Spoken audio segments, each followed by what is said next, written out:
ada rasa penyesalan karena belum bisa memberikan sesuatu balas jasa lah dari Ical buat beliau.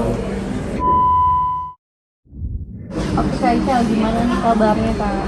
Alhamdulillah baik dan sehat. Oke, nah sekarang lagi sibuk apa sih Kak?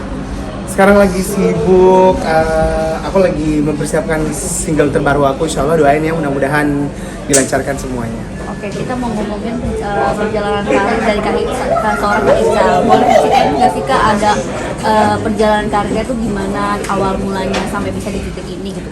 Ical tuh mulai berkarir hijrah aku kan dari Majene, terus ke Makassar aku tahun 2009 dan 2009 saya ikut lomba Cinta Lagu Daerah di Makassar. Aku ketemu sama produser dan alhamdulillah Ical juara 1 di situ. Nah disitulah Ical mau diangkat sebagai jadi anak angkat dari ayahku, almarhum ayahku, dan yang menjadi produser itu. Dan alhamdulillah beliau juga yang membiayai kuliahku sampai selesai. Dan dari situ Ical diajarin nyanyi dari panggung ke panggung. Dari tahun 2009 Ical udah reguler juga di kafe dari hajatan ke hajatan. Dan alhamdulillah sampai sekarang hasilnya sudah seperti ini. Oke. Nah tadi kan Kak Ical sendiri bilang sampai diangkat menjadi anak oleh saudaranya ya, almarhum Laji. Nah gimana sih Kak bisa sampai diangkat sebagai anak? Nah, iya, dulu tuh aku ikut lombanya. Kebetulan almarhum ayahku bikin lomba, beliau kan produser, bikin lomba Cinta Lagu Daerah dan aku pun daftar. Alhamdulillah mereka suka, beliau suka suara saya dan katanya, Ical mau nggak nanti aku produserin, tapi nanti kamu ikut sama aku ya. Jadi nanti kuliahnya aku biayain, semuanya dibiayain gitu loh. Sempet gak nyangka gak sih akhirnya diangkat sebagai anak, terus semua dibiayain sampai bisa di titik ini gitu? Iya benar, karena banyak banget peserta, ada berapa ratusan waktu itu peserta. Alhamdulillah Ical salah satu anak yang beruntung dilirik dan dijadikan sebagai anak angkat, bahkan dibiayai semua dari kehidupan, dari semuanya gitu loh. Gimana sih perasaan Kak Ical waktu itu diangkat sebagai seorang anak, terus abis itu karirnya didukung terus sampai seperti itu? Apa ya, nggak nyangka juga sih, nggak nyangka, tapi senang karena ini kesempatan buat saya, ini jembatan baru buat saya untuk melangkah ke dunia entertain. Nah, beliau juga kan banyak show off air kemana-mana. Beliau kalau off air bawa aku kemana-mana gitu loh, sebagai jadi penyanyi pendamping. Nah, dari situlah saya Ical belajar, oh ternyata bernyanyi seperti ini. Setiap hari tuh saya latihan sama beliau dan di atas panggung tuh diajarkan, oh seperti ini kita harus menghadapi orang banyak, seperti ini cara bernyanyi yang bagus gitu loh. Ada orang-orang yang kayak iri nggak sih sama Kak Ical setelah diangkat anak itu Kak? Kalau ini udah pasti ada, tapi itu Ical nggak mau pusingin, nggak mau pikirin gitu loh. Iri pasti ada, hanya ini kan tujuan saya kan pengen belajar bernyanyi, pengen jadi artis juga gitu loh. Jadi aku nggak menanggapin tentang iri-irian gitu. Oke, setelah Kak Ical sukses, sudah memberikan apa kepada sang almarhum gitu Kak? Oh ya, kebetulan pas aku masuk di lomba kompetisi ini, beliau juga meninggal. Iya, beliau meninggal. Tapi Ical nggak bisa memberikan sesuatu barang yang besar. Tapi sebelum itu Ical masih komunikasi terus. Apa ya, kalau dibilang mau kasih sesuatu yang bentuk barang, enggak, karena beliau sudah mendahului. Tapi komunikasi, dikasih semangat, dikasih motivasi terus gitu loh. Ada kayak pesan yang benar-benar menyentuh banget ya sih dari beliau gitu. Oh iya, sebelum meninggal malamnya kan aku show, lagi show di Surabaya, lagi off air di Surabaya. Aku nggak tahu, tiba-tiba beliau nelpon, Cal, nanti kalau kamu show, kamu jaga kualitas suaramu, jangan pernah menyepelekan tentang bernyanyi, karena Ical sekarang kan udah punya nama, jadi harus fokus, harus nyanyinya juga makin bagus gitu loh. Tapi tiba-tiba aja gitu loh di telepon. Nah, pas tahu waktu almarhum meninggal gitu, apa yang Kak Ical rasakan gitu? Apakah dunia semalam menjadi runtuh atau seperti apa? Iya, gitu? karena aku langsung pulang dari Surabaya, aku ke Jakarta ke Makassar. Karena beliau meninggal pagi dan benar-benar ngejar pesawat gitu loh untuk terbang ke Makassar untuk melihat jenazah beliau yang terakhir kalinya gitu. Dan di atas pesawat tuh nangis terus aku sama Kak Evi waktu itu, aku disemangatin sama Kak Evi, deh jangan nangis, insya Allah doain ikhlas, mudah-mudahan beliau tenang di sana. Sempat ngerasa menyesal nggak sih Kak, kayak Kak Ical belum sukses tapi beliau udah meninggal terus? Betul, ada rasa penyesalan karena belum bisa memberikan sesuatu balas jasa lah dari Ical buat beliau. Nah, Kak Ical sendiri gimana nih kalau selama ini kan menjadi penyanyi dangdut yang jebolan dari Ajang Bakat. Nah, untuk selalu mempertahankan eksistensinya Kak Ical sendiri seperti apa? Yang pastinya saya nggak pernah lepas dari latihan, tetap berkarya. Itu salah satu senjata kita sebagai penyanyi, harus ada karya kita yang harus setiap tahun harus ada. Mau masyarakat suka atau enggak itu urusan belakang, yang penting ada karya kita, toh nanti lagunya naik atau enggak nanti urusan belakang. Oke. Ada pengalaman yang tidak mengenakan nggak sih dari karir ya Kak Ical sendiri, kayak misalnya up and down-nya gitu Kak?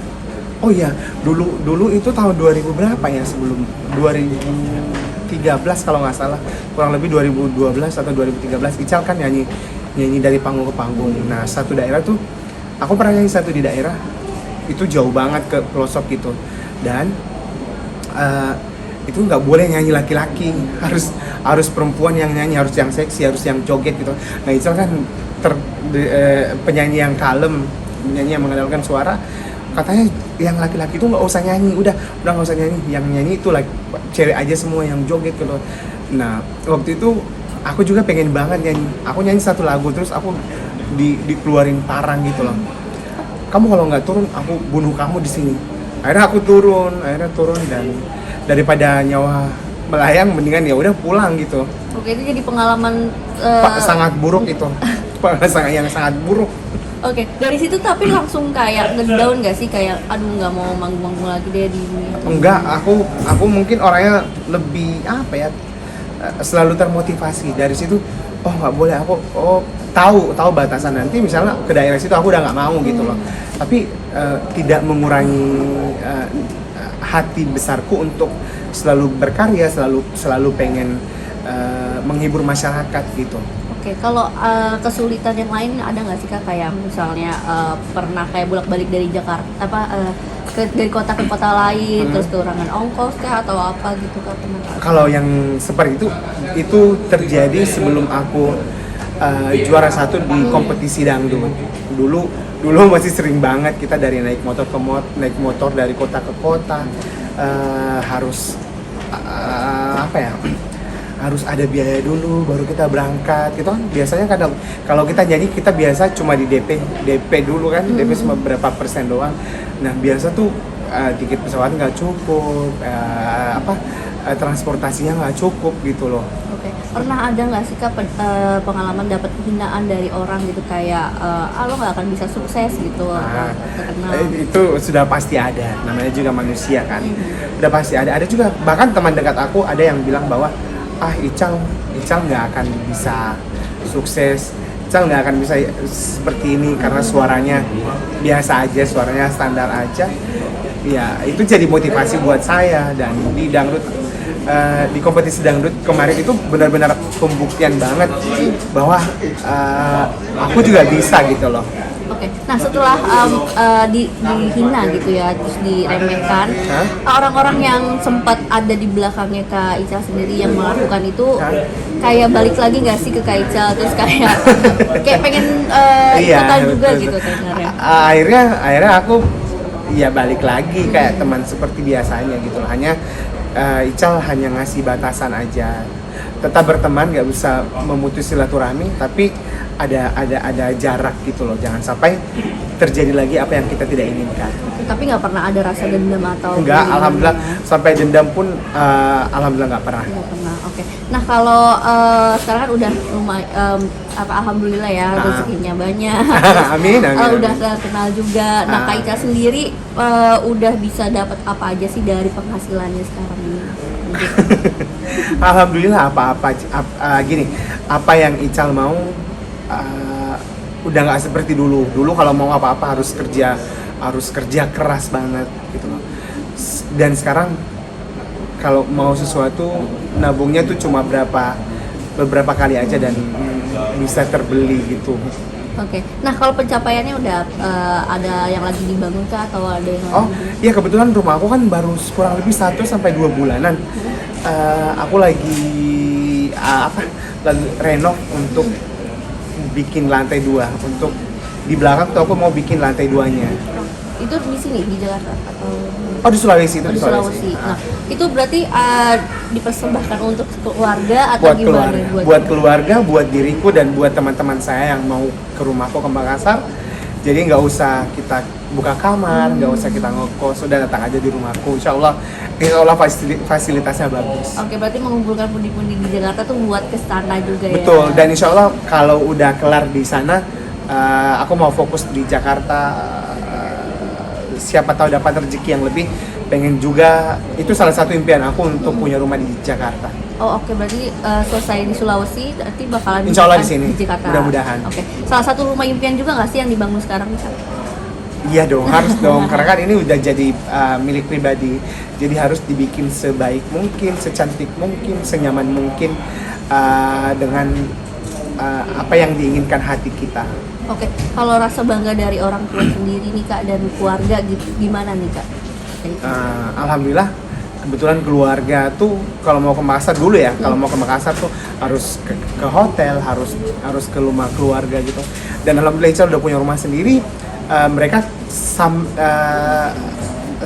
kapanpun kalau mau ke Makassar udah nggak usah, iya aku mau ke Makassar, udah tinggal jalan. Mobil juga alhamdulillah aku sudah kasih fasilitas juga buat mereka. Oke, jadi pencapaiannya sudah mulai tercukupi ya? Seperti itu alhamdulillah. Oke, tapi masih harus berjuang lagi? Harus berjuang, masih banyak hal yang harus dikejar. Oke, berarti yang pengen banget lagi dikejar selain rumah apa nih Kak? Banyak sih, pengen haji, pengen haji juga. Aku tuh punya impian ya, punya impian tuh pengen bikin konser gitu, konser mungkin kalau belum bisa konser yang gede, aku pengen bikin konser yang mini, yang benar-benar sayang sama Ical, yang benar-benar fans banget sama Ical gitu loh. Oke. Terakhir Kak, gimana nih harapan ke depan sama rencana ke depannya selain bikin album yang baru? Saya berharap mudah-mudahan semua hal-hal yang baik datang.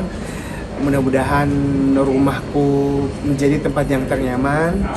Insya Allah rezeki juga makin lancar dan karya-karyaku insya Allah selalu dilancarkan sama Tuhan agar karya-karyaku bisa dinikmati seluruh masyarakat Indonesia. Dan semoga terwujud mini konser ya. Iya, insya Allah doa ini mudah-mudahan mini konserku ini baru planning aku. Mudah-mudahan bisa terrealisasikan dengan secepatnya. Oke. Makasih. Terima kasih. Terima kasih.